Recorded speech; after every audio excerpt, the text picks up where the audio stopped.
These professional chefs all want to break into the top ranks of the world's culinary elite. Deciding who has the talent to cut it is MasterChef judge Greg Wallace. That, my little chefie, is a triumph. And culinary legend Michel Roux Jr. With 2 Michelin stars, he's expecting perfection. Don't blame equipment. Don't blame anything other than yourself.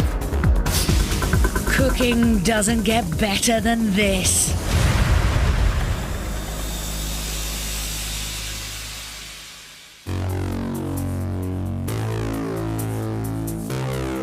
These 3 chefs all share one ambition: to climb to the very top of their profession and become the inspiration of a generation. But in today's show, only one of them will be good enough to make it through to Friday's quarter-final.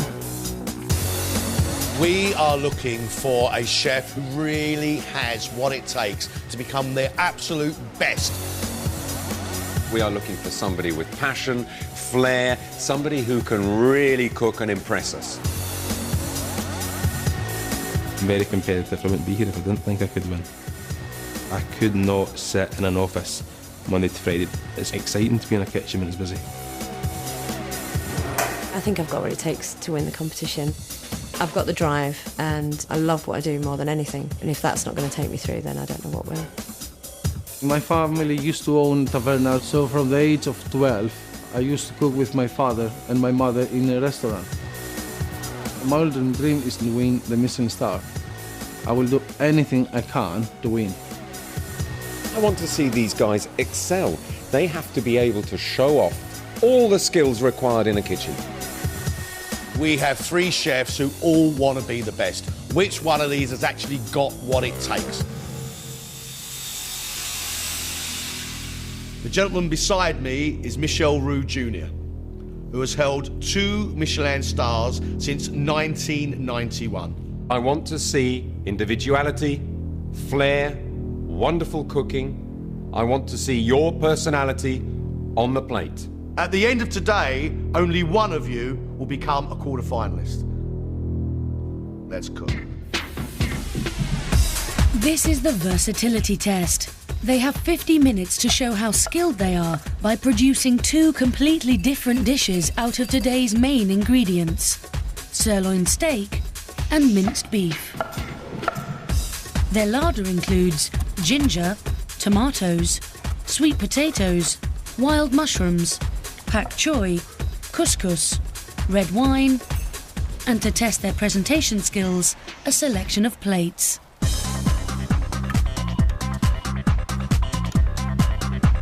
I don't want to see just a plain steak. I want to see a nice sauce, a beautiful garnish. I want to see somebody really using all these wonderful array of ingredients. This is going to separate the men from the boys because it's very easy to make 2 dishes out of a steak and some mince, but who can make truly great dishes from them? That is very difficult.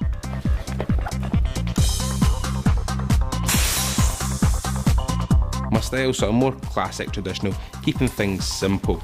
I'm not into the molecular gastronomy and nitroglycerin mousses and things. I like to buy the best ingredients you can and sort of try and let them speak for themselves.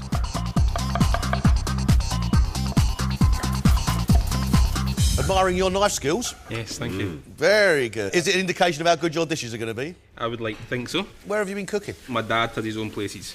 So from a very early age, I've grown up in restaurants, seen the chefs that work. So it's always something I've wanted to do. What are you doing on this competition? Entered into this career to become the best. This competition, hopefully that'll get me on the ladder to becoming the best. Oh, he's feisty, isn't he? He's good. He's feisty. 20 minutes left.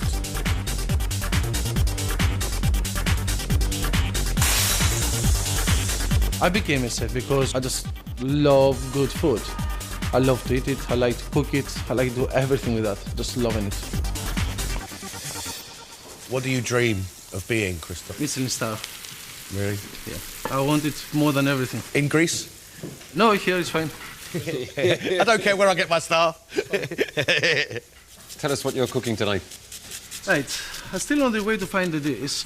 So I think you better hurry up now because time is running short. Yeah, but this is the excitement. Don't know what to do and see the plate coming at the end. Well, as long as it does.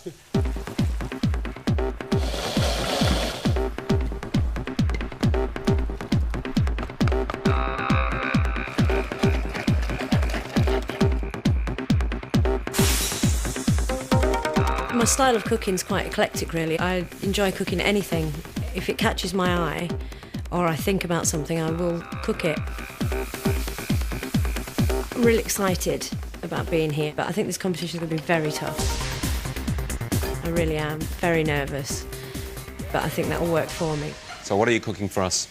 I've decided to stuff the sirloin today with some wild mushrooms, onion and garlic, and a sauce, which I've not sorted out yet. Victoria, you are very nervous. Yes, but I'm going to be fine. 5 minutes left.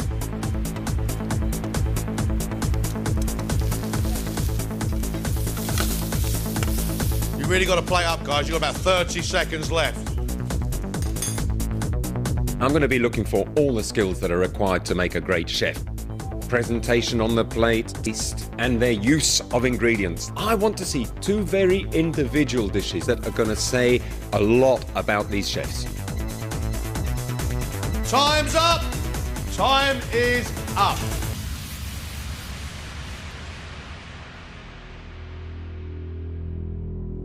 "22-year-old Mark is hoping that a lifetime spent in kitchens will be reflected in his first dish of steak tartare. Gherkins have been chopped, but very roughly. Yeah, you have great knife skills. A bit of care would have been taken with that to elevate a tartare to fine dining.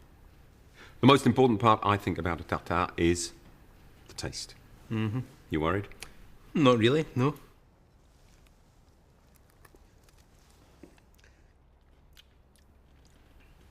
It's just lacking a bit of oomph, a little bit more pepper, and actually maybe a little bit more cayenne. Cold raw meat is actually quite bland and needs all of that to bring it up.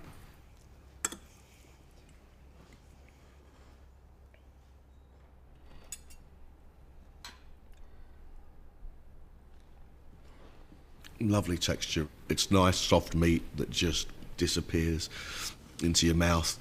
Little bit firm bits of gherkin. Personally, I'm a fan. I'm a fan. He's divided the judges.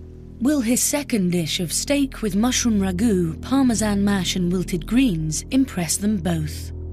From my point of view, this is possibly not the right choice of plate. I think it looks a little bit crowded on this plate.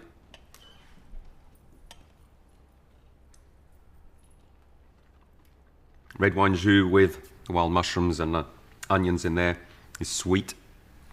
It's got a lovely texture. But, and I'm sure you know it, the steak is severely overdone.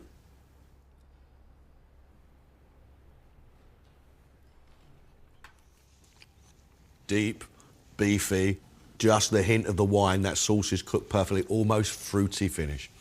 Love your flavours, love them. I knew the steak was going to be overcooked. I can't be unhappy with what they said, and I just need to raise my game. As her first dish, Victoria has served Thai-style patties with a sweet tomato coulis. But have her nerves got the better of her? Well, it is very overdone, so it has gone dry and grainy. The coulis has got a lovely balance of flavour. In fact, I think this whole dish could have been very good with a lot more of that tomato sauce to balance it all out.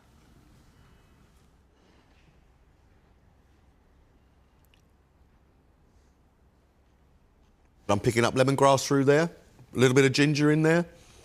You are starting to get the flavours of Southeast Asia. That coulis now only works as an aesthetic because the flavours inside the patty are so strong. I'm sure a happy cook would be cooking a lot better than the tense, scared one I see in front of me. Yeah. All right, and it's going to be an issue if you can't get over that. Will her steak stuffed with mushrooms, served with sweet potato rosti and pak choi, fare any better? Wrong choice of plate. If you're serving hot food, you can't heat up a glass plate. The colours are beautiful. Red, green, white, it's all there. There's even black. That's a cardinal sin.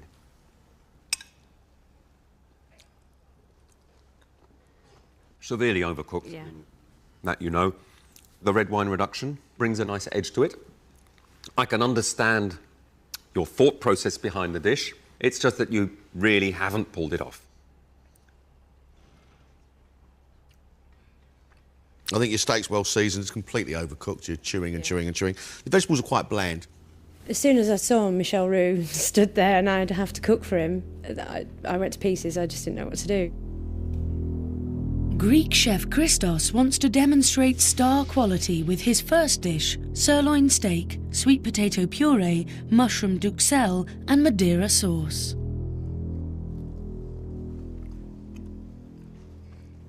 The steak is definitely overcooked, but very well seasoned. Duxelle there is a bit coarse, although the flavours of the mushroom there are lovely. Everything on the plate goes well together, just a little bit of refinement to be done. Thank you. There are nice sweet flavours going through from the sweet potatoes and the Madeira sauce that you've made. The steak is very, very well seasoned. It's just too chewy. Will his second dish, burger with couscous salad and tomato sauce, also meet the judges' high standards?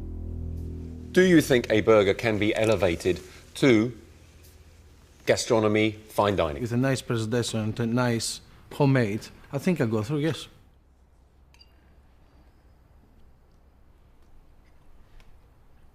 I'm getting a very, very strong onion flavour in there. Too pungent, too strong.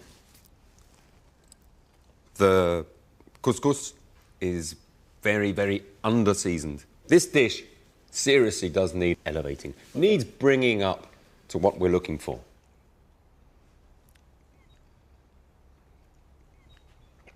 The tangy tomato is lovely when it first hits your tongue, but once that's gone, there's really nothing. There's just mince. I need to refine a little better and give this wow factor. There is another round to come. You've got to be on your mettle. Doesn't stop yet. Thanks very much. Off you go. We're looking for truly great chefs, but no one has yet delivered fantastic food. All three of them overcooked their beef. In fact, the only dish that wasn't overcooked was the steak tartare, which is raw anyway. These guys are supposed to be professionals. Professionals should know how to cook a steak. Victoria is the most nervous chef I have ever seen in these kitchens. Incredible. I sincerely hope that it is just the nerves that are making her make these real big, horrendous mistakes. I mean, that steak was awful. But there are things on that plate that made me think, but that girl has got good taste buds. I seriously need to up my game now. I really need to push it out and concentrate on the food and not who's judging me. I was equally very worried for Christos. I didn't think he was going to manage to get something out at all. But actually, he managed to get 2 half-decent plates of food out. And his steak, for me, was near enough perfect. The balance and everything on the plate was very good. His only slip-up was it was slightly overcooked. I got another round to do it, and it's now or never. Simple as is. I like Mark's style. There's a feistiness about him. There's a swagger about him. I like that. And to serve up steak tartare, I thought was inspired. There's something in Mark that says, yes, I am the real thing. But to overcook a steak like that was just not right. I wouldn't be here if I didn't think I could win. Hopefully my dishes this afternoon will prove that I have got the ability to go through right to the very end. In the next round, they should have got rid of their nerves. And hopefully they could be able to bring that all together and show what real talent they have inside of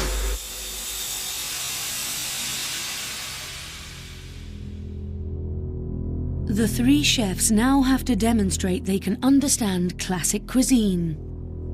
In front of you, you have the ingredients to make 2 classic recipes, a bouillabaisse and a tatin. You have 1 hour and 20 minutes to cook those 2 dishes. You have to deliver, guys. Let's cook. Classic dishes are classics because they have stood the test of time. You've got to be able to put your own stamp on them without changing the soul of the dish. Their first classic dish is bouillabaisse, a hearty fish soup originating from Marseille. It's traditionally served with croutons and rouille, a mayonnaise made with garlic, saffron and cayenne pepper. I want to see a real bouillabaisse with a tweak. Lovely chunky bits of fish, a broth that really, really smells of the sea. They've got all the ingredients there to make a wonderful dish. How to elevate the bouillabaisse from just a great family dish to fine dining. That's what I'm looking for. The second dish, tarte tatin, dates back to the 19th century. Created by hotelier Stéphanie Tatin, this dish is typically made with apples. Tarte tatin is a great French classic. It's one of my favourite desserts. This really is French patisserie at its best. It's an apple tart cooked upside down. You caramelise the apples, get them really soft and brown and golden. You then cover it with puff pastry, making sure to tuck it in under the apples, back in the oven, and the edges of the puff pastry should be really caramelised and soaking up all that lovely caramel. You are fully aware of how you performed in the first round. Yeah, very. What do you need to do now to impress Michelle and I? Just get my head down, stop shaking so much and concentrate on what I'm doing rather than what's going on around me. I'll see that you know how to skin and how to fillet a fish. I love working with fish.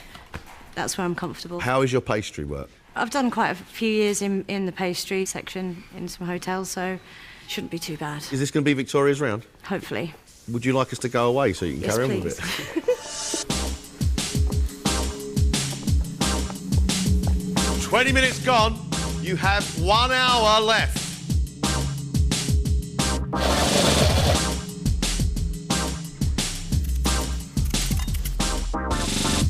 OK, Christos, how are we doing? Very well. What do you need to do to improve on the last round? Good results, good presentation, and everything will be perfect. You sound like you understand it, Christos. Can you deliver it? Soon we find out.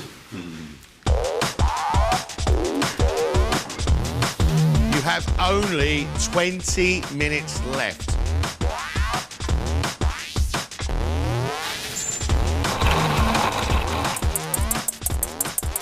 How are we doing on these classical recipes? Bouillabaisse is not a strong point, but I'm sure it'll be excellent all the same.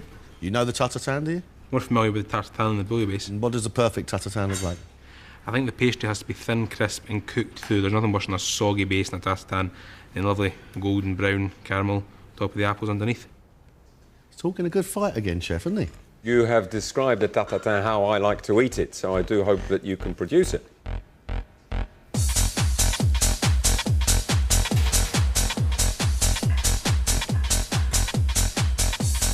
Two minutes and counting.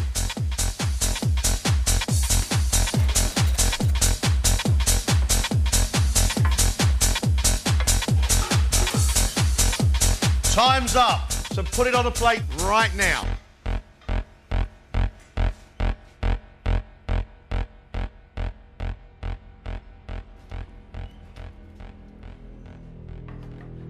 With a quarter-final place to play for, will the chef's classic dishes meet the judges' exacting standards?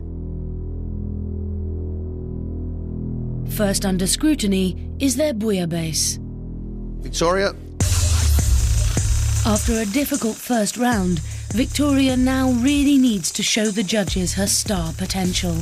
I like this little piece of fennel. It's original, it's pretty. My big issue is that it's supposed to be a soup. Yeah, and there's supposed to be lots of liquid in there. And I can't see any rouille or croutons. No. Or anything else that's supposed to be with that. Mm-hmm.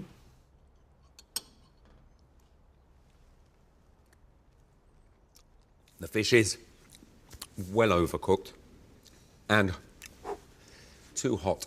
That is definitely not a bouillabaisse. Mm-hmm.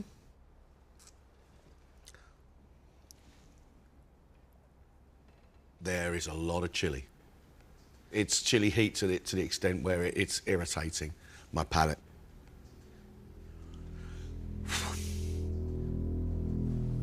Christos? Will Christos's Mediterranean background help him produce a faultless bouillabaisse? I do like the look of this. It's a soup, great.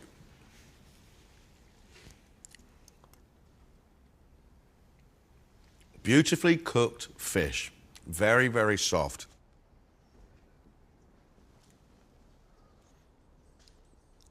The consistency is just right, and the fish is cooked beautifully.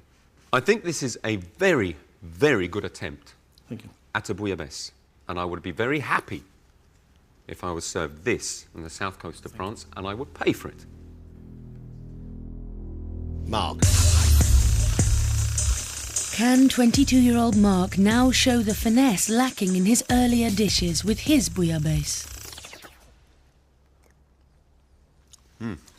Your fish is cooked beautifully. The broth is a little bit thin. Not a bad attempt. I love the colours. I love the riz on top of the crostini there.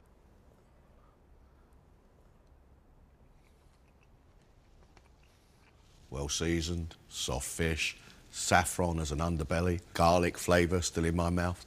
Absolutely lovely. Well done.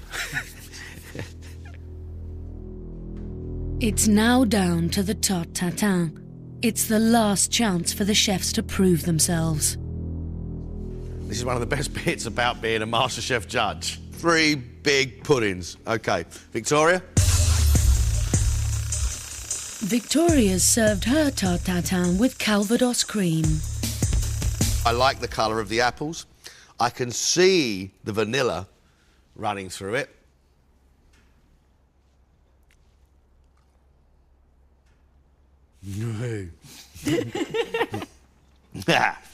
light as a feather, and there is some serious booze in that cream. That, my little chefie, is a triumph. Thank you.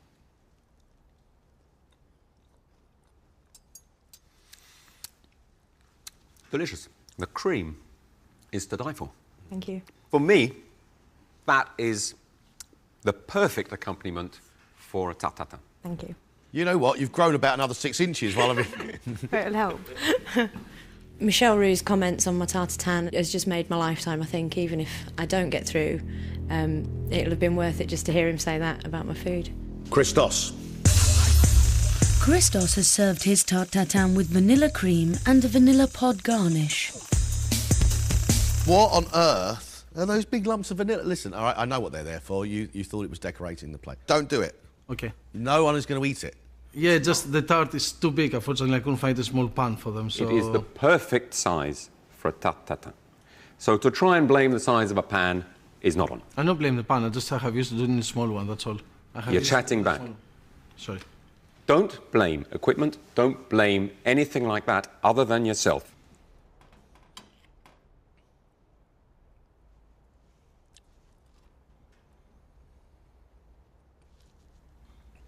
There's a honey sweetness running through the whole of that. It may not be the most attractive tarte tatin I've ever seen, but I would eat every single last bit of it.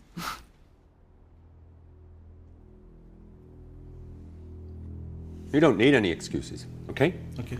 That cream is delicious. Thank you. That tarte tatin is delicious. Mr. Roux to give me a comment like this is brilliant. He gave me this boost that actually I can do it, and I'm very grateful for that and thanking for that. Mark described the perfect tarte tatin, but will he deliver it? This is bordering on ugly. You didn't manage to tuck the pastry under, so we've got no brown lip. I mean, look what's happened here. It's uncomfortable.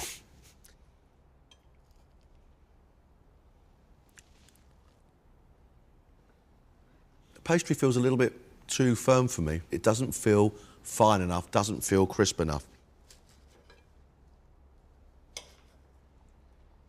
Oh, my word. Yes, they're far too thick as well. Undercooked puff pastry. In my view, not a tarte tatin. It's just not right.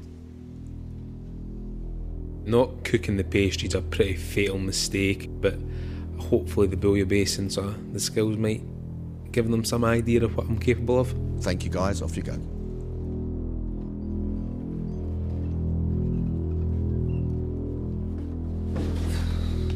I'd like to make this judging decision a little bit simpler right now. I think there is one cook in here who is nowhere near the standard that we are looking for. Unfortunately, I agree with you.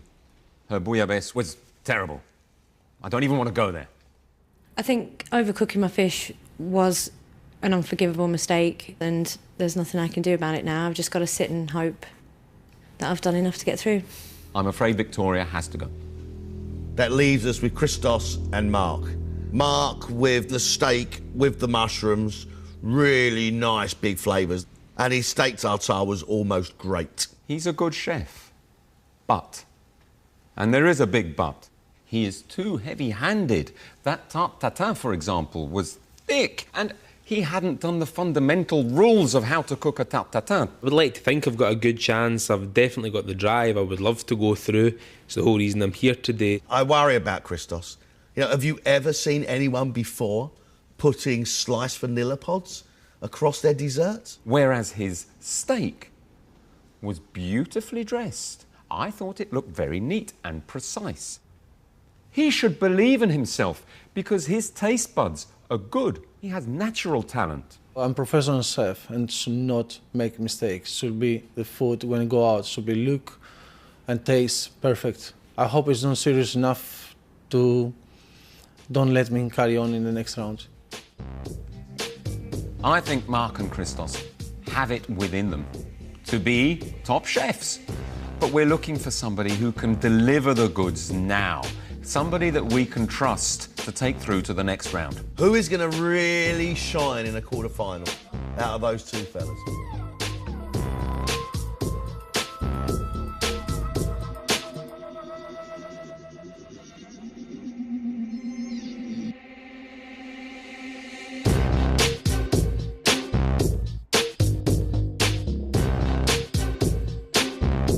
The chef going through to the next round is Christos. At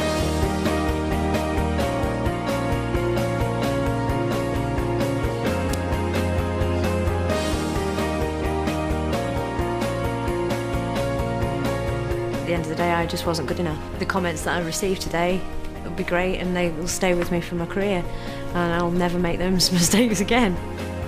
Despite this sort of minor setback, I'm still very determined that one of these days I will get a Michelin star. There's no doubt about it. I'm grateful the judge gave me the chance to prove that I can do it better. Mr. Wallace, Mr. Roux, it has been a really great day. Happy? Happy, absolutely happy. Christos will be back for Friday's quarter-final. But tomorrow night, 3 new chefs battle it out for the title of Professional MasterChef. Your balance of textures and flavours is nothing short of genius. Well done. Find out who he's talking about tomorrow night at the same time of 6:30. Tonight at 9, join Gideon Coe on BBC Radio 6 Music for coverage of tonight's Mercury Music Prize, which includes expert insight, interviews and tracks from the evening performances. Listen on digital radio, digital TV or online at bbc.co.uk/6music.